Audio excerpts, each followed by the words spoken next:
నమస్తే, నేను Lakshmi. Welcome to weekend special ఎర్ర జర్నలిజం పార్ట్ 4. పార్ట్ 3లో ఎర్ర జర్నలిజం గురించి మనం మాట్లాడుతూ హిందూ దేశాల గురించి నేను మాట్లాడాను. అప్పుడు భారత్ బోర్డర్ కంట్రీస్గా హిందూ దేశాలుగా ఉన్న నేపాల్ అండ్ శ్రీలంక ప్రస్తావన వచ్చింది.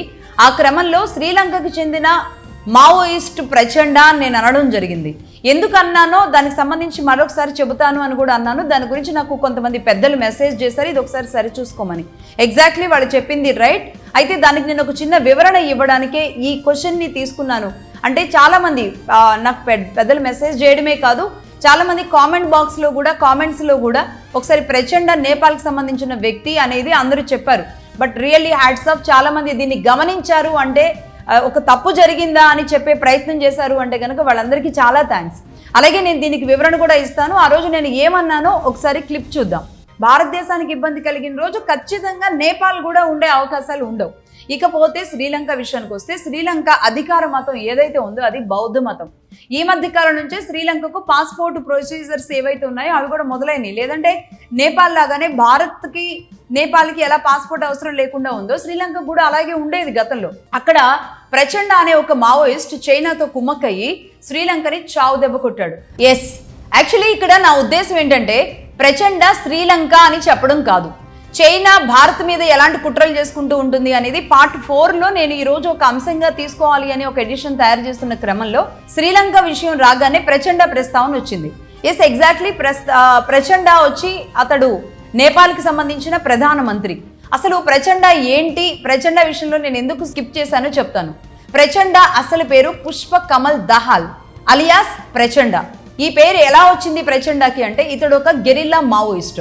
తను ఒక రెబల్ మావోయిస్ట్గా, గెరిల్లా మావోయిస్ట్గా ఉన్నారు. నేపాల్ మావోయిస్ట్ పార్టీకి అధ్యక్షుడు కూడా. అలా ఆయన నేపాల్కి ప్రధానమంత్రి అయ్యారు. ఎలా అయ్యారు? చైనా అండదండలతో. ఇతడు చైనా ఆడించే ఒక కీలు బొమ్మ. అయితే ఒక ప్రచండ మాత్రమే కాదు, మన చుట్టూ ఉన్న మనవాళ్లుగా ఉన్న చాలా మంది అడవుల్లోకి వెళ్ళి మావోయిస్టులుగా మారిపోతూ ఉన్నారు కదా, వీళ్ళందరూ ప్రభావితం అయ్యేది ఆ చైనాకే. సో నేపాల్ విషయంలో కూడా ఇదే జరిగింది. నేపాల్కి ఒక మావోయిస్టుని ప్రధాని చేయడం అనేది చైనా కుట్ర. అలాగే అదే మావో ప్రచండ ద్వారా శ్రీలంకని కొట్టేయడం కూడా చైనా కుట్రనే. ప్రచండ శ్రీలంకలోని మావోయిస్టుల ద్వారా శ్రీలంకలో చైనాతో పెట్టుబడులు పెట్టించేలా చేశాడు. అంటే పెట్టుబడులు పెట్టించడం అంటే రకరకాల రూపాల్లో అప్పులు ఇవ్వడం అనమాట. ఎలాంటి అప్పులు అంటే ఏకంగా శ్రీలంక పోర్టునే తాకట్టు పెట్టేశారు. ఆ తర్వాత ఏం జరిగిందో, శ్రీలంక ఎలాంటి ఇబ్బందులు పడిందో, ఆర్థిక మాంద్యంతో ఎలా అతలాకుతలమైందో మనందరికీ తెలుసు. ఆహారం లేక భయంకరమైన పరిస్థితుల్లోకి వెళ్ళిపోయారు అక్కడ జనాభా. ఆ సమయంలో భారత్ శ్రీలంకని ఆర్థిక సహాయంతో ప్రధాని మోదీ గారు ఆదుకున్నారు. ఇప్పుడు శ్రీలంకపై చైనా ప్లాన్ పూర్తిగా వర్కౌట్ అయింది. ఎలా అంటే, ప్రచండ వేసిన పునాది ఫలించి చైనా అనుకూల వ్యక్తి అనుర కుమార్ డిసాగ నాయకే. ప్రస్తుతానికి ఆయన ఎన్పీపీ పార్టీ అనుకుంటా, ఎన్పీపీ పార్టీ నుంచి శ్రీలంక ప్రధానిగా ఉన్నారు. అంటే ఇలా చైనా చేసే అకృత్యాలు ఇప్పటివేం కాదు, ఏళ్ల తరబడి నుంచి అదే చేస్తూ ఉంది. అలాగే ఇక్కడ మన పార్టీలుగా, అలాగే ప్రపంచవ్యాప్తంగా కూడా సిపిఐ సిపిఎం లాంటి పార్టీల ప్రభావం కూడా ఇదే చైనా నుంచి మొదలైంది. ఇక అలాగే ఇదే శ్వాసగా సిపిఐ సిపిఎం పార్టీల లాగానే అటు మావోయిస్టులను తయారు చేస్తూ ఏదో ఒక దేశంలో అలజడి సృష్టించడానికి దేశం అడవుల్లో కొంతమందిని, దేశం బయట కొంతమందిని, అలాగే దేశం లోపల జర్నలిస్టులుగా ఇంకొంతమందిని కూడా తయారు చేసింది చైనా. ఇలాంటి ఎర్ర భావం అనేది తప్పు కాదు, పేదల కోసం పోరాటం చేయడం అనేది తప్పు కాదు. కానీ అది ఎక్కడి వరకు వచ్చిందంటే, హిందూయిజం గురించి మాట్లాడకూడదు, భారతదేశంలో ఉన్న సాంప్రదాయాల గురించి మాట్లాడకూడదు, పద్ధతులు పాటించకూడదు, మా గుడిలోకి మేము వెళ్ళకూడదు, మన గుడిలో ఉన్న పద్ధతులు కూడా వీళ్లే లిఖించేస్తారు. వాళ్ళ రూపం జర్నలిజం రూపం. జర్నలిస్టులుగా పత్రికలలో, చాలా ఛానల్స్లో, మీడియాల్లో ఎన్నో ఏళ్ల తరబడి నుంచి స్వాతంత్రం వచ్చిన తర్వాత ఉన్న జర్నలిస్టులు అందరూ భారతదేశం మీద ఎప్పుడు ఏదో ఒక రాతలు రాస్తూ ఉండే జర్నలిస్టులు. వాళ్ళనే నేను ఇచ్చిన పేరు ఎర్ర జర్నలిస్టులు అని. ఆ జర్నలిస్టుల కోసం చేసే ప్రోగ్రామే ఈ జర్నలిజం, ఎర్ర జర్నలిజం. అందుకే ఈ కార్యక్రమానికి నేను పెట్టిన పేరు ఎర్ర జర్నలిజం.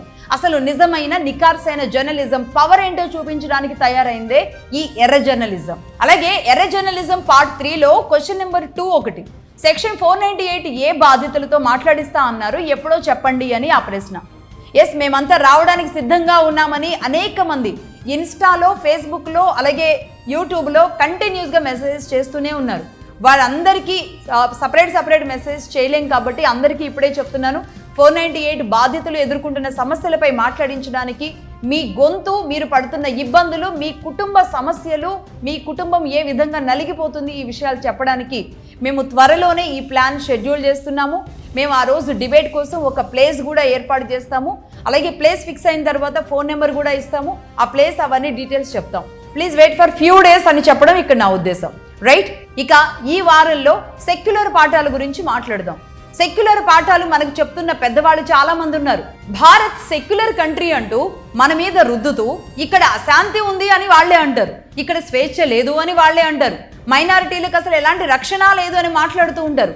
వారికి వత్తాసు పలుకుతూ ఉంటారు ఈ ఎర్ర జర్నలిస్టులు. వీళ్లకు కనువిప్పు కోసమే ఎవ్వరూ ఇప్పటి వరకు చెప్పని విషయాలు, ఎప్పుడు ఎక్కడ ఏ పాఠ్యాంశాల్లో కూడా రాని విషయాలు. చాలా జాగ్రత్తగా వినండి.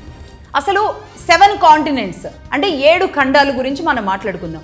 ఈ 7 ఖండాల్లో అంటే ప్రపంచంలో ఉన్న భూమి మీద ఉన్న దేశాలు ఇవే కదా, 7 కాంటినెంట్సే కదా. ఈ 7 కాంటినెంట్స్, అది ప్రాంతం ఏదైనా దేశం ఏదైనా సరే, ఈ 7 కాంటినెంట్స్లో ఉన్నది ఏ దేశంలో అయినా సరే 3 ఉంటాయి. ఏంటిదవి? 1 కల్చర్, 2 రిలీజియస్, 3 హెరిటేజ్ అంటే సంస్కృతి, సాంప్రదాయం, మతం. వీటినే ఆచరిస్తూ ఉంటారు. భూమి మీద ఉన్న ఈ 3 సంస్కృతి, సాంప్రదాయం, మతం 3 భాగాలుగా చూడాలి, అంటే 3 ప్రాంతాలుగా చూడాలి. అవి ఏ ఏ ప్రాంతాలు అంటే 1 భారతదేశం, 2 ఇజ్రాయెల్, 3 ఈజిప్ట్. అంటే భారతదేశం ఏం పాటిస్తుంది? మొదటి నుంచి సనాతనాన్ని, హిందూ, సిక్కు, జైనిజం. అలాగే 2 ఇజ్రాయిల్. ఇజ్రాయిల్ ఏం చేస్తుంది? అక్కడ యూదులు, క్రిస్టియన్లు, ఇలా 2 మతాలని, సాంప్రదాయాలని వాళ్ళు పాటిస్తారు. అలాగే 3 ఈజిప్ట్. ఈజిప్ట్ అనే దాన్ని మిస్టిక్ అంటారు, అంటే ఒక మార్మిక దేశం, పిరమిడ్స్ ఉన్న దేశంగా మనం చూస్తూ ఉంటాం.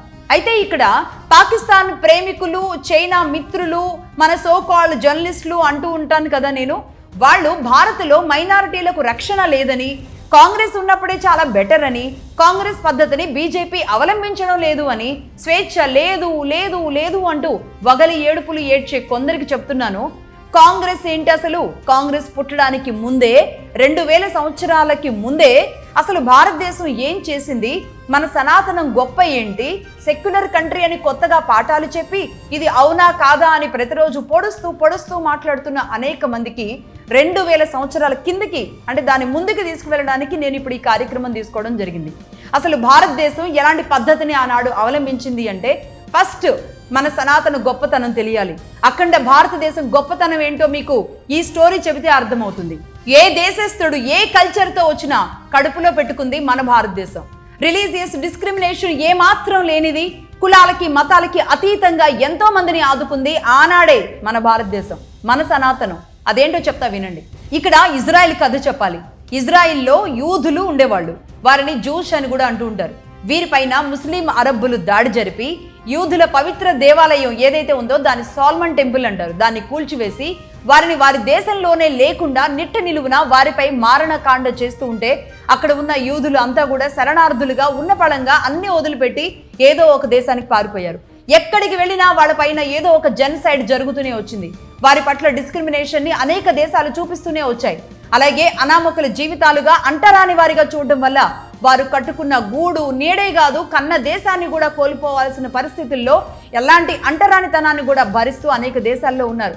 అలాంటి సమయంలో ఎన్నో ఇబ్బందులు పడ్డ ఆ యూదులు సంతోషంగా బతికింది ఎక్కడో తెలుసా? ఒక్క మన భారతదేశంలోనే. ఆనాడు భారత్కి వచ్చిన యూదులను మన దేశం అంతే గౌరవం ఇచ్చి హక్కును చేర్చుకుంది, వారిని వారిలానే బతకనిచ్చింది. మన దేశం 102 ఏళ్ళు కాదు వాళ్ళని భరించింది, వాళ్ళని మోసింది. ఏకంగా 2000 సంవత్సరాలు ఆశ్రయం ఇచ్చింది మన భారతదేశం. వాళ్ళంతా ఎక్కడ నివసించారంటే తిరువనంతపురంలో, కొచ్చిలో, కొట్టాయంలో, చెన్నైలో, అలాగే ముంబైలోని నారీమన్ హౌస్లో ఉన్నారు. ఇక్కడున్న మన మతాన్ని వాళ్ళు గౌరవిస్తూ వచ్చారు, మన సనాతనాన్ని కూడా వారు అవలంబించారు, మనలాగే బతికారు, మనతోనే బతికారు, మన కల్చర్ని ఇష్టపడ్డారు. ఏ దేశంలో లేనంతగా, ఏ దేశం ఆదరించినంతగా మమ్మల్ని కలుపుకుంది, మమ్మల్ని ఆదరించింది భారతే అని వాళ్ళు ఇప్పటికీ చెప్పుకుంటూనే ఉంటారు తెలుసా. ఇక ఆ తర్వాత బెల్ఫోర్ డిక్లరేషన్ జరిగింది. ఇజ్రాయెల్ ఒక దేశంగా ఏర్పడింది 1948లో. అంటే 1948 అంటే మనకు స్వాతంత్రం వచ్చిన ఏడాది తర్వాత ఇక్కడ నుంచి వారు వారి దేశానికి వెళ్ళిపోవడానికి సన్నద్ధమయ్యారు. వెళ్ళేటప్పుడు ఏడుస్తూ వెళ్ళిపోయారు. ఇక్కడ మట్టిని, నీరుని తీసుకుని వెళ్ళారు. ఇంకా కొంతమంది ఇక్కడే పెళ్లిళ్ళు చేసుకుని చాలా మంది సెటిల్ అయిపోయారు. అలా ఉన్న వాళ్ళల్లో గుంటూరులో కూడా దాదాపుగా 100 మంది యూదులు, ఇజ్రాయెల్కి సంబంధించిన వాళ్ళు స్టిల్ ఇప్పటికీ ఉన్నారు. అంటే నిజంగా ఆశ్చర్యం కదా. ప్రపంచం అంతా యూదుల్ని వెలేసినా, ప్రపంచం అంతా ఇజ్రాయెల్ వాళ్ళని అనామకులుగా చూసినా, 1,00,000 మంది ఒకేసారి వచ్చినా సరే చోటు ఇచ్చింది మన మాతృభూమి. ఇక్కడి నుంచి వెళ్ళిన యూదుల్ని బెనీ ఇజ్రాయిల్స్ అంటారు. బెనీ ఇజ్రాయిల్స్ అంటే భారతదేశం నుంచి వచ్చిన ఇజ్రాయిల్ అని పేరు, ఇజ్రాయిల్స్ అని పేరు. ఇజ్రాయిల్ వారు ఇప్పటికి కూడా అంటే ఈ తరం వాళ్ళు కూడా, వాళ్ళు వెళ్ళిపోయి కూడా ఇప్పుడు 70 ఏళ్ళు అయింది కదా, మన స్వాతంత్రం వచ్చిన తర్వాత వెళ్ళారు. అంటే స్టిల్ ఇప్పటికి కూడా ఈ తరం కూడా ఆనాడు భారత్ చేసిన ప్రేమని, ఆనాడు భారత్ 2000 సంవత్సరాల క్రితం భారత్ ఆదరించిన విధానాన్ని ఈ రోజు కూడా మర్చిపోకుండా వాళ్ళు గుర్తుపెట్టుకున్నారు. అంటే ఈ జనరేషనే భారత్ని అంత ప్రేమగా మాట్లాడుతున్నారు అంటే ఒకసారి చూడండి. జనరేషన్ కూడా ఈ సాంప్రదాయాన్ని, భారత సాంప్రదాయాన్ని, భారత్ చూపిన ఆదరణని స్టిల్ ఇప్పటికీ ఇది అర్థమైందా? అంటే ఇజ్రాయెల్ నుంచి వచ్చిన వాళ్ళు మాత్రమే కాదు, పార్సీల గురించి కూడా తెలుసుకోవాలి. పార్సీలు ఇరాన్లో ముస్లిం ఇన్విడర్స్ అంటే ముస్లిం ఆక్రమణదారులు సెన్సానిడ్ అనే ఒక సామ్రాజ్యాన్ని ఆక్రమించి పార్సీ జనాభాని నిట్ట నిలువున అక్కడ చంపేస్తూ వచ్చారు, జెనసైడ్ చేశారు. అయితే ప్రాణాలు అరచేతిలో పెట్టుకుని అనేక దేశాలకు వాళ్ళు కూడా అలాగే పారిపోయారు. అలా కొందరు అరేబియా సముద్రం నుంచి గుజరాత్కు రావడం జరిగింది. అప్పుడు 7-8వ శతాబ్దం అంటే క్రీస్తు శకం దాదాపుగా 936 సంవత్సరంగా చెప్తారు. గుజరాత్లో ఉన్న ఒక హిందూ రాజు, ఆయన పేరు జాడి రాణా. ఆయన ముందు తీసుకెళ్లి ప్రవేశపెట్టారు. ఇలా సముద్రం నుంచి వచ్చిన వాళ్ళని తీసుకెళ్లి రాజు ముందు ప్రవేశపెడతారు కదా, ఆక్రమణదారులేమో అని తీసుకువెళ్ళి ప్రవేశపెట్టారు. అప్పుడు రాజుగారు అడుగుతారు, మీరు మాకు ఎలాంటి ఇబ్బందులు కలిగించకుండా ఇక్కడ మీరు బతుకుతాము అంటే మాకు సమ్మతమే, మీరు మా పద్ధతులని మరి ఎలా అవలంబించగలరు అని అడుగుతారు. రాజుగారిని కూడా వాళ్ళు అడుగుతారు, ఏమనంటే రాజుగారు పాలు చక్కెర ఏమైనా తెప్పిస్తారా అంటారు. రాజుగారు పాలు చక్కెర 2 తెప్పిస్తారు. ఆ పాలల్లో చక్కెరని పూర్తిగా కలుపుతారు ఈ పార్సీలు. పాలల్లో చక్కెరని ఇప్పుడు తీగలరా రాజుగారు అని రాజుగారినే ప్రశ్నిస్తారు. తీలేరు కదా, అంటే పాలల్లో చక్కెరలా మేము మీతో అంతలా కలిసిపోతాము అని చెప్తారు.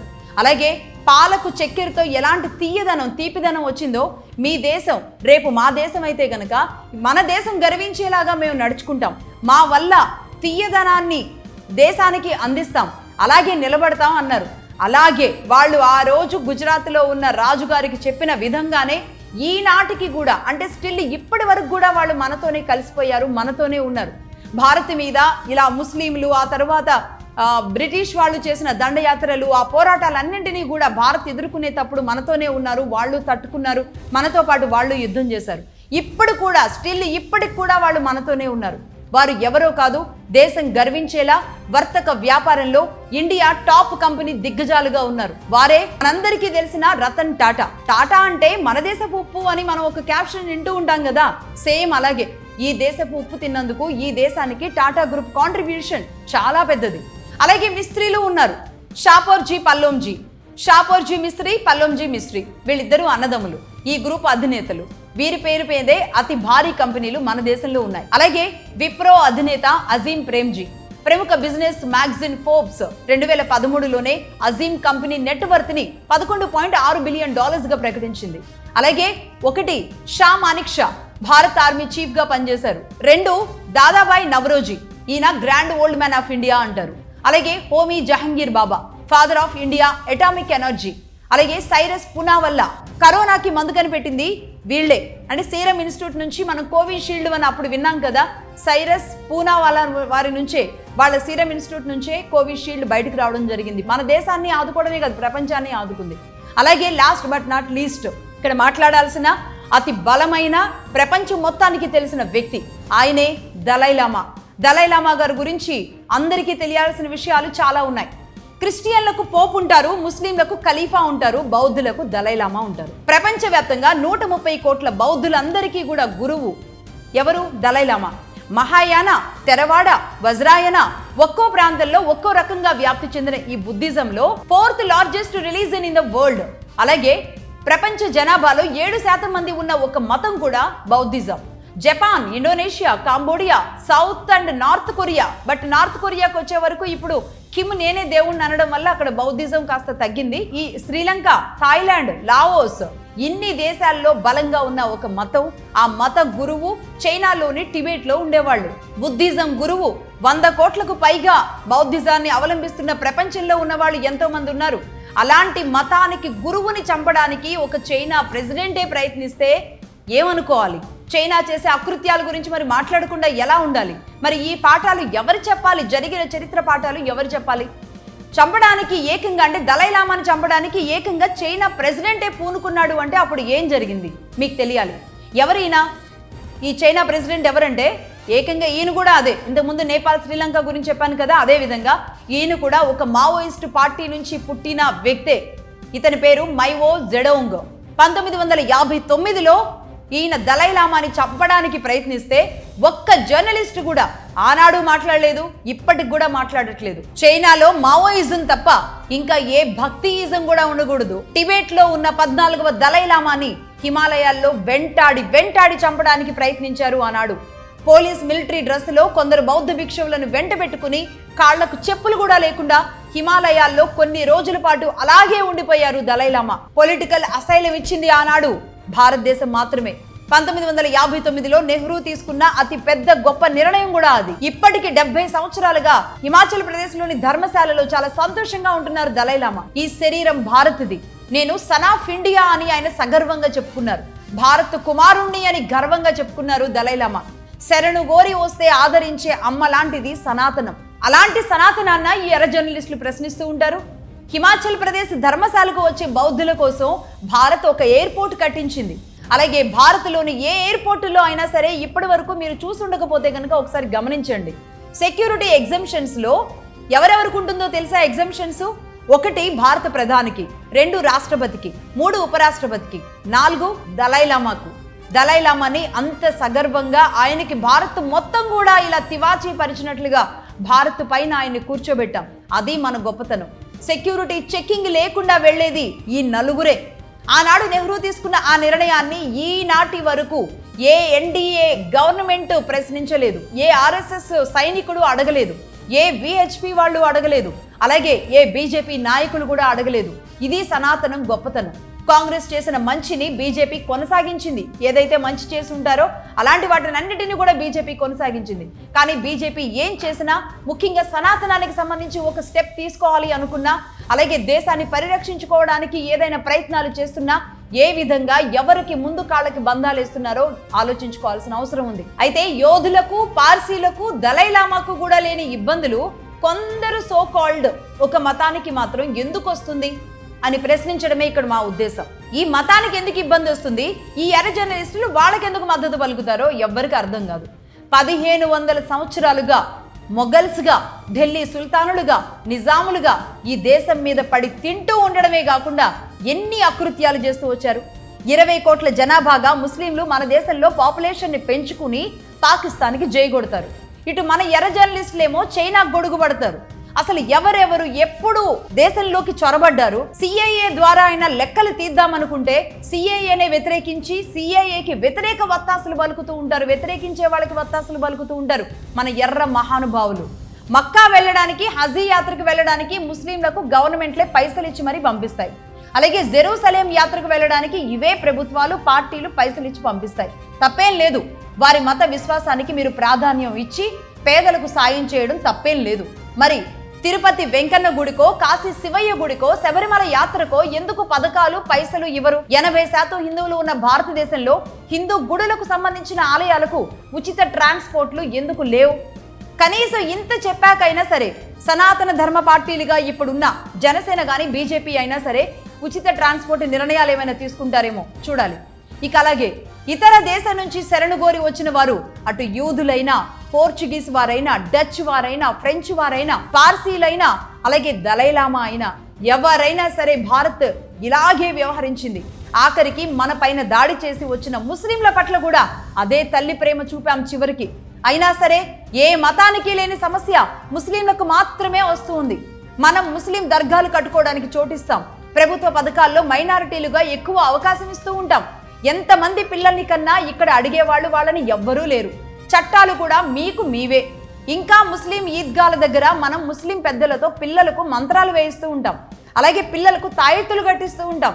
శుక్రవారం సాంబ్రాణి పొగ వేసే బాబాని భక్తిగా చూసుకుంటాం. వారైతే మన గుడులకు రారు, మన దేవీ దేవతా విగ్రహాలు తాకరు కాదు సరికదా, పగలగొడుతూ ఉంటారు.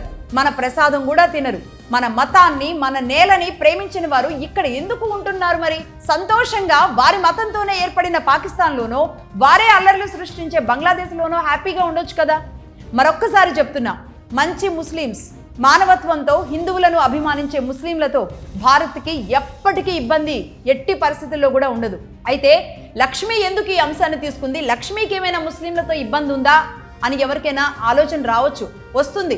ఆల్రెడీ ఫేస్బుక్లో వాటిలో చాలా అసభ్యంగా అశ్లీలంగా కూడా మెసేజ్లు పెడుతూ ఉన్న కొంతమంది సో కాల్డ్ ముస్లిమ్స్ ఉన్నారు.